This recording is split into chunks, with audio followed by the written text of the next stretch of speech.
भक्त आणि भगवान प्रवचन तिसरे भाग 2.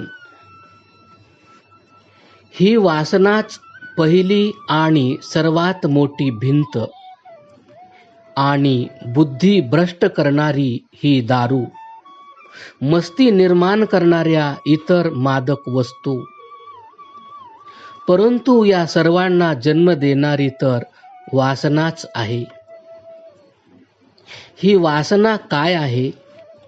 जी सूक्ष्म शरीरात भावना बनून इच्छेचे रूप धारण करून राहते, तिला वासना म्हणतात. महर्षी वसिष्ठांनी देखील या इच्छेला वासना म्हटले आहे. योग वासिष्ठ या ग्रंथात ते सांगतात, अशेषेण परित्यागो वासनानां य उत्तमः मोक्ष इत्युच्यते तदग्न स एव विमलक्रमः. क्षीणायां तु वासनायां चेतो गलति सत्वरम् क्षीणायां शीतसंतप्ताया ब्रह्मण हिमकणो यथा. अयं वासनाया देहो ध्रियते भूतपंजरः तणूनान्तर्निविष्टन् मुक्तोऽघस्तन्तु न यथा. वासना द्विविधा प्रोक्ता शुद्धा च मलिना तथा. मलिना जन्मनो हेतुः शुद्धा जन्म विनाशिनी. वासनेचा पूर्णपणे क्षय झाल्यानंतरच भक्ती प्राप्त होते, की जी अज्ञानाची मलिनता दूर झाल्यावर ज्ञानी लोकांना प्राप्त होते. ज्याप्रमाणे वर्षा ऋतू समाप्त झाल्यावर पर्वतावरील बर्फ आपोआप वितळते, त्याप्रमाणे वासनांचा क्षय झाल्यावर ज्याच्यामध्ये वासना वास करते ते चित्त देखील नष्ट होते. या वासनेमुळेच आत्म्याला पुन्हा पुन्हा देह प्राप्त होतो. ज्याप्रमाणे मोत्याच्या माळेतील मोती दोऱ्यामुळे स्थिर राहतात, त्याप्रमाणे हा देह वासनेमुळे स्थिर असतो. ही वासना 2 प्रकारची आहे, एक शुद्ध आणि दुसरी मलिन. मलिन वासनेमुळे पुन्हा पुन्हा जन्म होतो. शुद्ध वासनेमुळे जन्ममरणाचे बंधन समाप्त होते. ही वासना आहे जी अनेक जन्मापासून आत्म्याचे बरोबर असते, पुन्हा पुन्हा देह प्राप्त करून देते, नवे बंधन निर्माण करते व हर घडी मोहक मायाजालात फसविते. हीच सर्वात मोठी भिंत आहे, अडथळा आहे. ही वासना आहे तरी काय? वसने यास वास म्हणतात. जी स्वतः वसते व दुसऱ्यास वसविते तिला वासना म्हणतात. चमेलीच्या फुलाला तुम्ही टोपलीत ठेवा व काही वेळ राहू द्या, नंतर फुले फेकून द्या. परंतु कोणीही माणूस ती टोपली पाहून म्हणेल की यात चमेलीची फुले होती. टोपलीत आता फुले नाहीत, ती निघून गेलीत, पण फुले आपला वास टोपलीत ठेवून गेली. याप्रमाणे हे कर्म आपली वासना चित्तामध्ये सोडून जाते.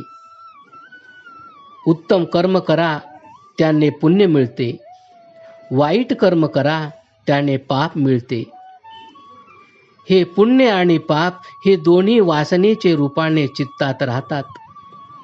ज्याप्रमाणे सुगंध किंवा दुर्गंध निर्माण होण्याचे कारण नष्ट झाल्यावरही शिल्लक राहतो, त्याप्रमाणे कर्माचे फल प्राप्त झाल्यानंतर देखील वासना चित्तामध्ये शिल्लक राहतेच.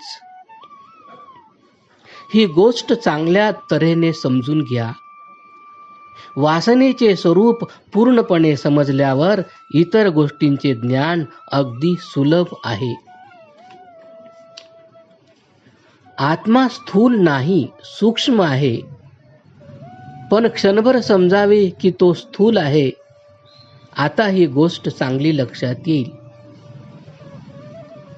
आम्ही कर्म करतो, त्याचे फल प्राप्त होते, त्यामुळे कर्माचा अंत होत नाही.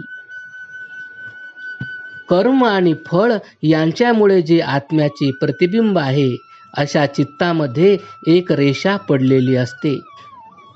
या रेषेमुळे, तिच्या प्रेरणेमुळे आत्मा पुन्हा तेच कर्म करण्याची इच्छा करतो, म्हणजेच वासना. या इच्छेमुळे आत्मा पुन्हा तेच कर्म करतो, त्याला पुन्हा त्याचे फळ मिळते. ती रेषा पहिलीपेक्षा अधिक दाट बनते. त्यामुळे वासना अधिक प्रबळ होते. याप्रमाणे जन्म आणि मृत्यूचे चक्र फिरत राहते, त्याचा अंत होत नाही. चित्तात पडलेल्या या रेषेमुळे नवीन कर्म करण्याची प्रेरणा मिळते. ही गोष्ट मानसशास्त्रातील एका सिद्धांताने लक्षात येईल. आपल्यापैकी किती लोकांनी काश्मीर पाहिले आहे हे मला माहीत नाही, परंतु समजा आपण काश्मीरला गेला, तेथे पहलगावात एक रात्र राहिलात. त्या रात्री भयंकर वादळ आले. वादळात एका सज्जन महात्म्याने आपल्याला मदत केली. आता मी जर काश्मीर हा शब्द उच्चारला तर लागलीच तुम्हाला पहलगाव, ती भयान रात्र, भयंकर वादळ, तो सज्जन महात्मा, या सर्व गोष्टींची आठवण होईल. याची आठवण तुम्हाला कशी झाली? काश्मीर याचा अर्थ पहलगाव नाही, वादळ नाही, महात्मा नाही.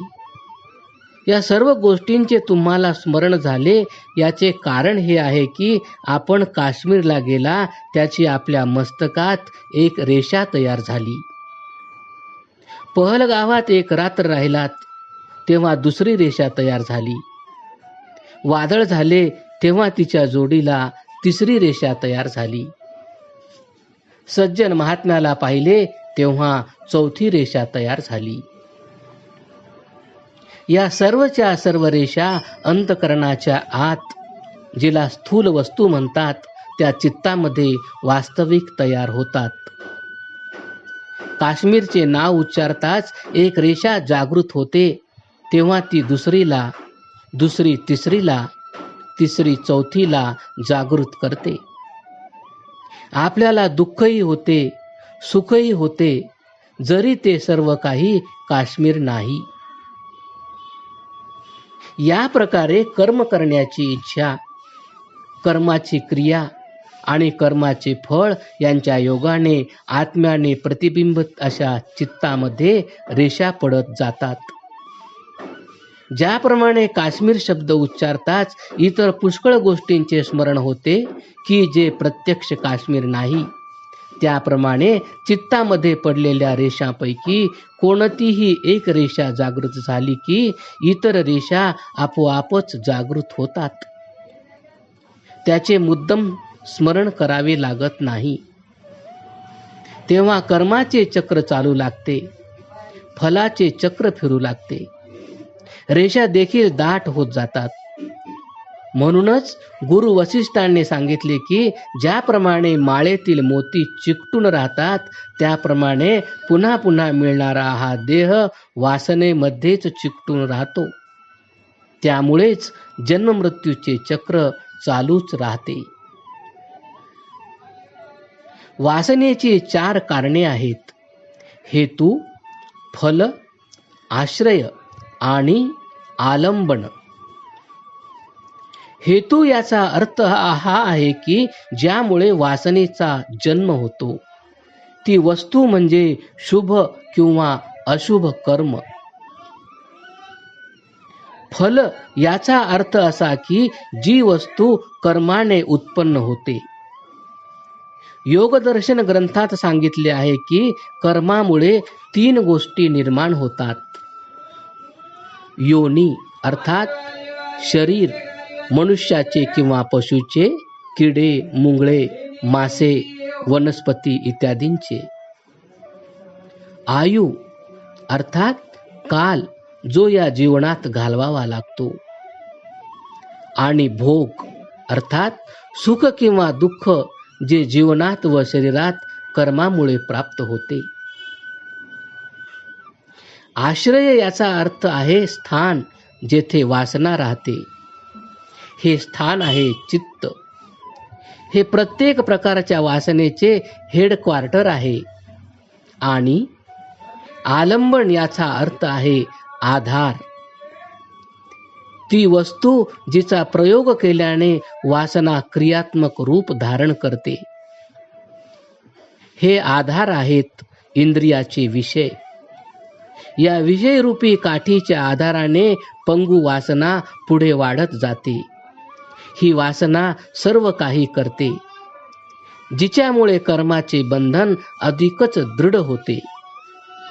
जन्म आणि मरणाचे चक्र कधीच समाप्त होत नाही.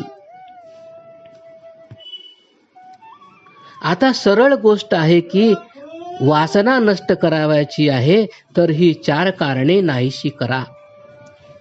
जर कारणच नाहीसे झाले तर वासना राहणारच नाही. आपण म्हणाल, आनंद स्वामी, आपण ही अशक्य गोष्ट कशी सांगता? सर्वात पहिले कारण तर कर्म आहे. ते कसे समाप्त करता येईल? कर्म केल्याशिवाय मनुष्य राहीलच कसा? आपले हे म्हणणे अगदी योग्य आहे. कर्म केल्याशिवाय कोणी कधीही राहत नाही. अर्जुनाने भगवान श्रीकृष्णाला कर्म श्रेष्ठ की संन्यास श्रेष्ठ असा प्रश्न विचारला. त्याला उत्तर देताना भगवान श्रीकृष्ण म्हणतात, संन्यासः कर्मयोगश्च निःश्रेयस्करावुभो तयोस्तु कर्म संन्यासात कर्मयोगो विशिष्यते. गीता अध्याय 5 श्लोक 2. संन्यास आणि कर्मयोग यात अधिक कल्याणकारक, अधिक श्रेष्ठ कर्मयोग आहे. वास्तविक कर्माशिवाय कोणीही राहू शकत नाही. अन्नात् भवन्ति भूतानि पर्जन्यादन्न संभवः यज्ञात् भवति पर्जन्यो यज्ञः कर्मसमुद्भव. गीता अध्याय 2 श्लोक 14. जगतातील सर्व प्राणी, मनुष्य, पशु अन्नापासून उत्पन्न होतात. अन्न पर्जन्यापासून उत्पन्न होते. पर्जन्य यज्ञातून उत्पन्न होतो. यज्ञ कर्मापासून उत्पन्न होतो. वास्तविक पाहता कर्मापासून सुटका नाही. मग वासनेचे पहिले कारण जे कर्म, त्यापासून सुटका कशी होईल? याचे उत्तर देताना भगवान श्रीकृष्णाने सांगितले, कायेन मनसा बुद्ध्या केवलैरिंद्रियैरपि योगिनः कर्म कुर्वन्ति संगम त्यक्त्वात्मशुद्धये.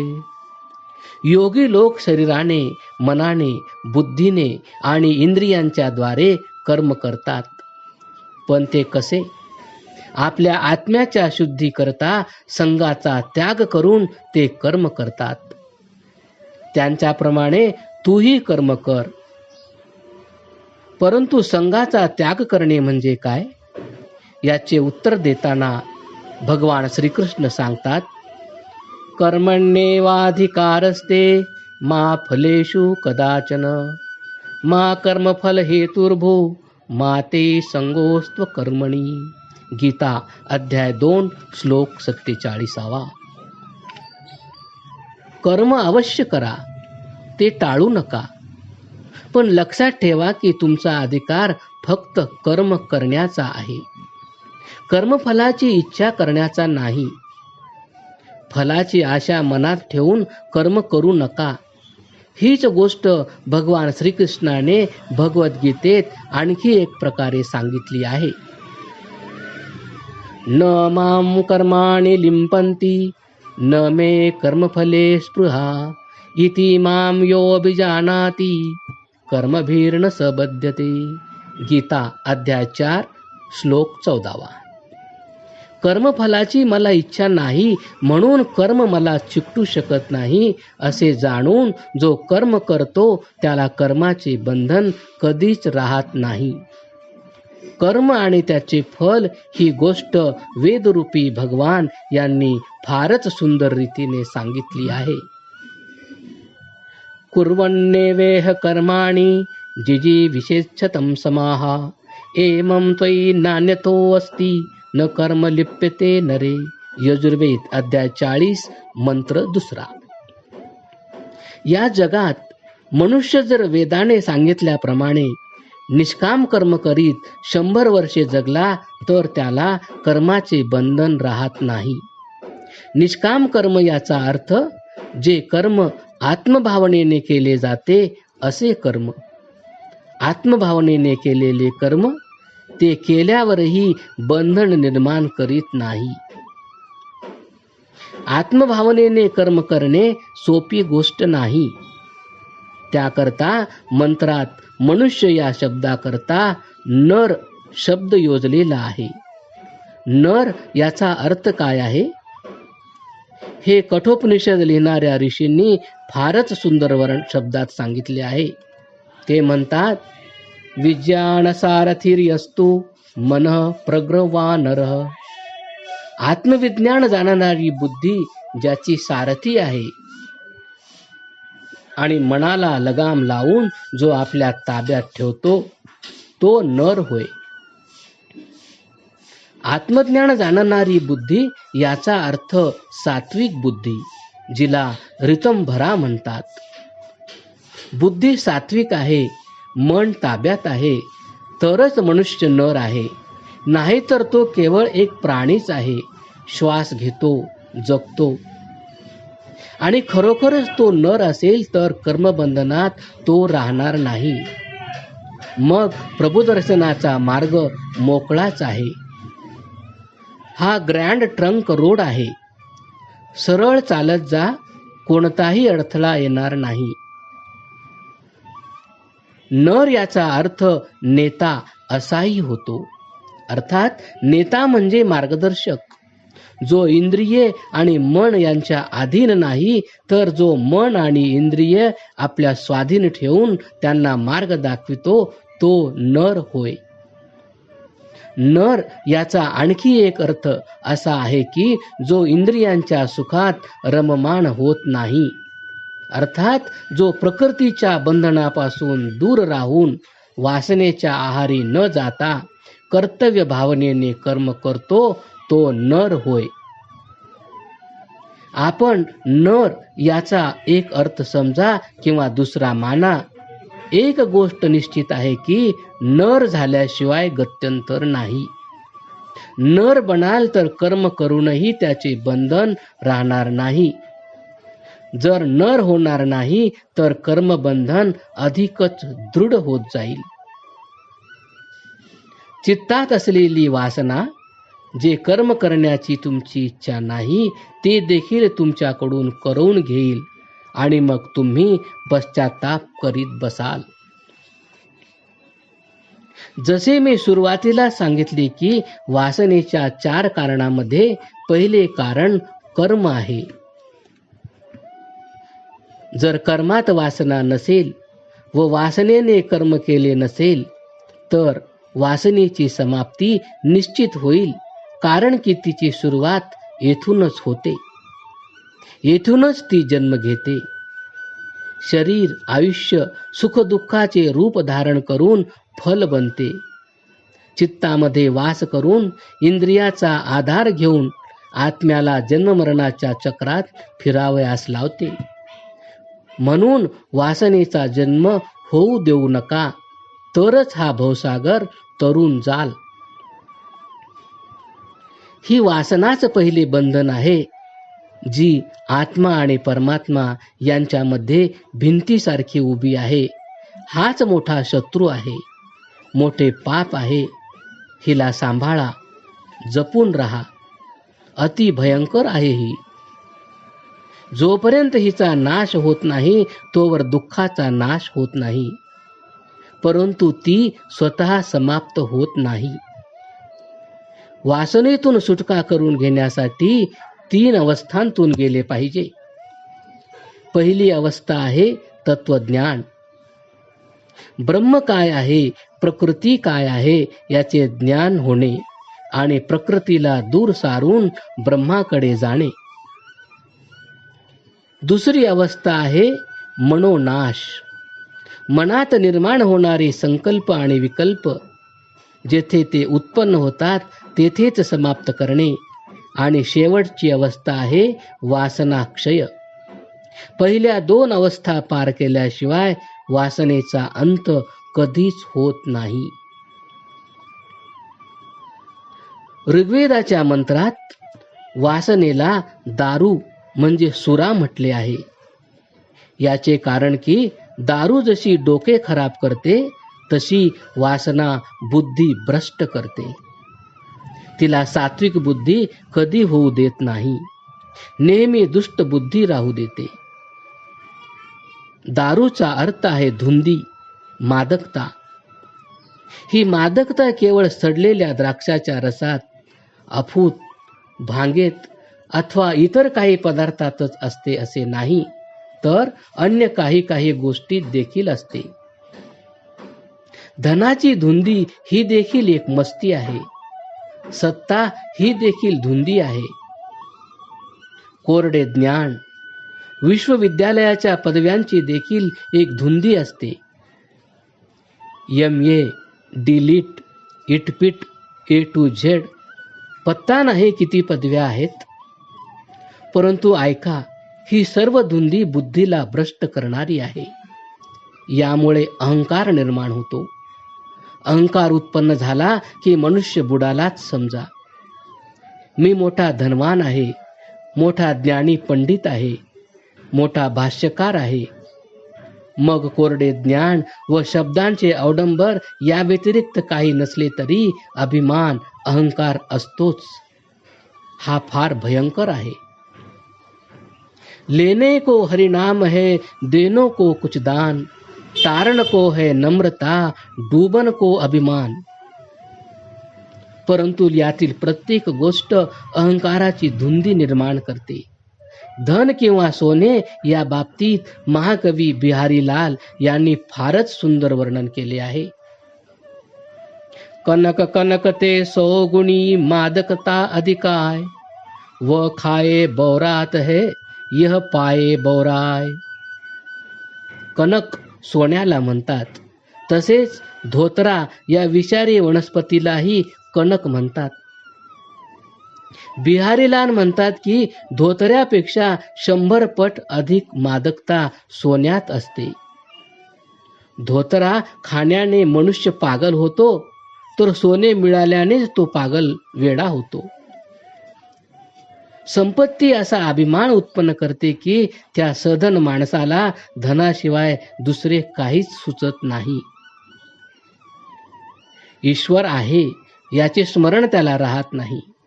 इतकेच नव्हे तर साधी माणुसकी देखील तो गमावून बसतो. संपत्तीमध्ये विलास, उपभोग असतो, क्रोध असतो. अभिमान असल्यामुळे ईश्वराचे स्मरण होत नाही. ही दौलत 2 लाथा असलेली आहे. ती दौलत जेव्हा येते तेव्हा एक लाथ माणसाच्या छातीवर मारते, आणि तो माणूस अशा प्रकारे याकडून जातो की मग त्याला स्वतःशिवाय दुसरे काहीच दिसत नाही. ती दौलत जेव्हा जाते तेव्हा दुसरी लाथ पाठीवर मारते, तेव्हा माणूस असा काही वागतो की जणू त्याची कंबरच मोडली, संसार समाप्त झाला. परंतु ऐका, दौलत येण्याने जाण्याने संसार समाप्त होत नाही. दौलतीला संसार किंवा संसाराने सुख मानणारी माणसे बुडणाऱ्या नौकेत बसणाऱ्या यात्रेकरू सारखी आहेत. जो संपत्तीलाच संसार आणि संसाराचे सुख समजतो त्याच्याकरता इतकेच सुख आहे. अन्यथा आत्म्याचा संसार अति विशाल आहे. प्रकृतीच्या मायाजालात फसलेला मनुष्य ते समजू शकत नाही. नव्हे, ही कहाणी फार मोठी आहे, ती अनंत आहे. वासनेच्या दारूने बुद्धी खराब करू नका. वासना तुमची सर्वात मोठी वैरीण आहे. परंतु केवळ एकच वैरीण नाही, वासनेच्या बरोबर क्रोध हा देखील मोठाच अडथळा आहे, जो नको तेथे व नको त्यावेळी उत्पन्न होतो. असा क्रोध प्रभुदर्शनाच्या मार्गातील सर्वात मोठा अडथळा आहे. आपण कितीही जपजाप्य करा, तपसाधना करा, योगासने करा, जर क्रोधावर आपले नियंत्रण नसेल तर हे जप, तप, योग, ध्यान वगैरे सर्व व्यर्थ आहे. क्रोध करणारा काय करतो हे जाणून घ्यावयाचे असेल तर समजा एक मोठी खोली आहे. आपण ती मोठ्या कष्टाने स्वच्छ करून घेतली व पुष्कळ प्रयत्न करून सुंदर रीतीने सजविली. एका जागी सुंदर सोफा ठेवला, फरशीवर काश्मीरी गालिचा अंथरला, खिडक्यांना सुंदर रेशमी पडदे लावले, भिंतीवर सुंदर व बहुमोल अशी चित्रे लावली, फुलांचे गुच्छ ठेवले. प्रत्येक जागी आपला रुमाल लावून कोठेही जरा देखील धूळ नाही ना असे पाहून घेतले. आणि हे सर्व झाल्यावर आपण त्या खोलीला आग लावून दिली. आग लागल्यावर काय होईल हे आपण समजू शकता. हा क्रोध देखील अग्नी आहे, जो जप, तप, ज्ञान, ध्यानधारणा, योग साधन या सर्वांना जाळून त्याची राख करून टाकतो.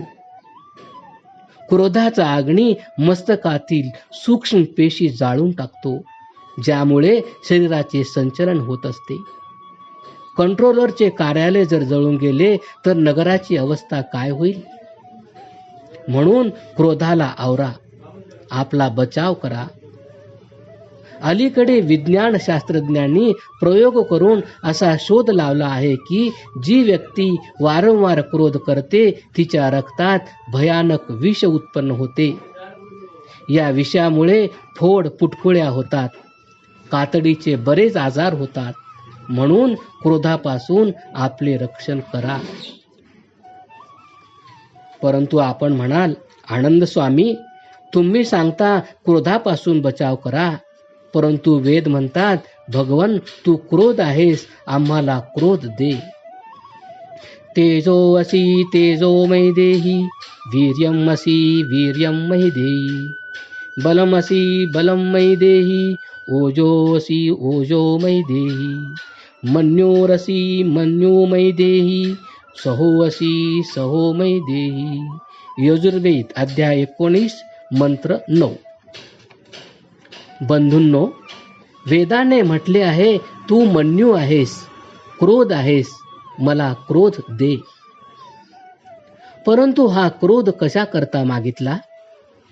काय आपले घर जाळण्यासाठी? नाही, त्यासाठी नाही. अन्यायासाठी, पापासाठी, अत्याचाराकरिता. याच्या विरुद्ध क्रोध येणे योग्य आहे. पाकिस्तान झाले त्यावेळची गोष्ट. त्यावेळी हैदराबादच्या निजामाने भारत सरकारला प्रथम कळविले की मी भारतात सामील होतो. नंतर काही लोकांच्या सल्ल्यामुळे त्याने म्हणायला सुरुवात केली की माझ्याबरोबर काही अटी निश्चित करा. श्री मुन्शी तेथे होते. ते जे काही सांगत त्यात निजाम काहीतरी अडथळा आणीत असे. 1 आठवडा झाला, 2 आठवडे झाले.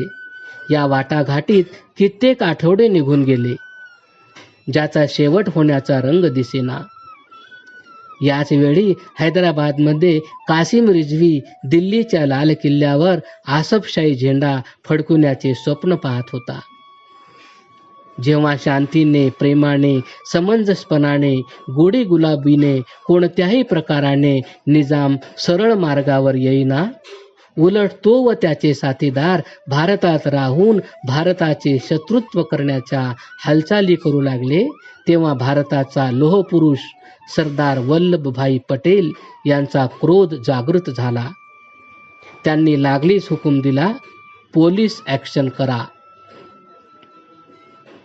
मी त्यावेळी सोलापूरच्या DAV कॉलेजमध्ये होतो. कासिम रिझवीच्या घोषणा वर्तमानपत्रात येत होत्या. बातम्या येत होत्या की निजामाने परकीय देशाकडून शस्त्रास्त्रे मागविली आहेत. आता काय होणार याबद्दल सर्व लोक चकित झाले होते. मी देखील थक्क झालो होतो.